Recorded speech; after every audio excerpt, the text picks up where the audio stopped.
Le nomadisme est pratiqué par plusieurs peuples depuis très longtemps. Certains peuples amérindiens au Canada, comme les Algonquins, pratiquaient ce mode de vie en se nourrissant de petits fruits cueillis et en amenant leur wigwam avec eux. C'était un mode de vie qui leur permettait de survivre. C'est pour cette même raison que les néo-nomades pratiquent encore ce mode de vie aujourd'hui. Pour vivre et découvrir le monde, car s'ils restaient sur place, ils ne survivraient pas. Que ce soit en caravane ou en sac à dos, temporaire ou indéfiniment, les néo-nomades ont tous et chacun leur propre raison pour pratiquer ce mode de vie. Olivier Delétoile est un diplômé de l'Université de Montréal en sociologie qui a rédigé une maîtrise intitulée « Le paradoxe du backpacking chez les jeunes Québécois entre individuation et connexion ».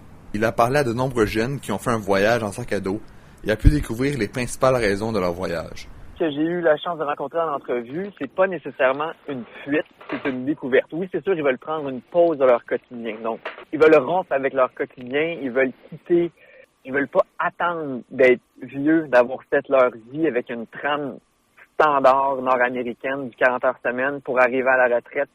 Ils veulent la vivre pleinement maintenant. Alex Normand et Marie-Josée Lalande sont un couple de voyageurs francophones qui ont débuté leur chaîne YouTube, Alex et MJ on the go, il y a environ un an, et où ils documentent leurs différents voyages. En décembre 2016, ils sont revenus d'un voyage en sac à dos autour du monde de près d'1 an. Malgré toutes les horreurs qui se produisent partout dans le monde, Alex et Marie-Josée en tirent un portrait plutôt positif avec l'aide du nomadisme. C'est vraiment une ouverture sur le monde aussi.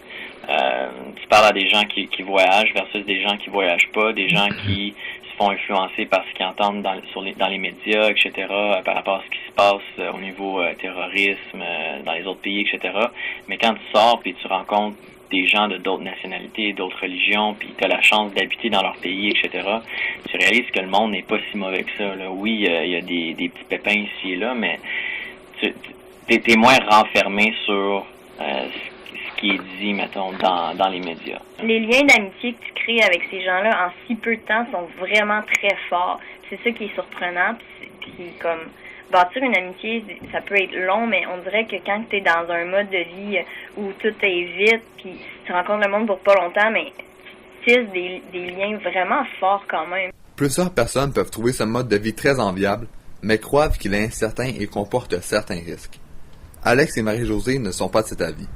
Je pense que peu importe, même si tu adoptes ce mode de vie-là pour 6 mois, puis ensuite tu réalises que c'est peut-être pas pour toi, mais tu vas quand même avoir gagné quelque chose pendant 6 mois-là. Tu vas peut-être avoir affronté des peurs que tu n'avais pas affrontées avant. C'est sûr que tu vas en grandir. Tu vas grandir de cette expérience-là.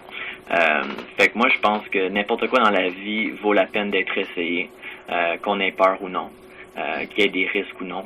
Olivier Delétoile croit qu'il est beaucoup plus facile et beaucoup moins insécurisant de planifier un voyage en sac à dos de nos jours grâce à la technologie. Tandis qu'aujourd'hui, partir à l'autre bout du monde, c'est facile de s'organiser un trajet, un itinéraire, gérer ses trajets, gérer ses relations interpersonnelles avec ce que j'appelle l'épicentre social, dans le fond, l'endroit où la plupart de ces interactions sociales sont situées.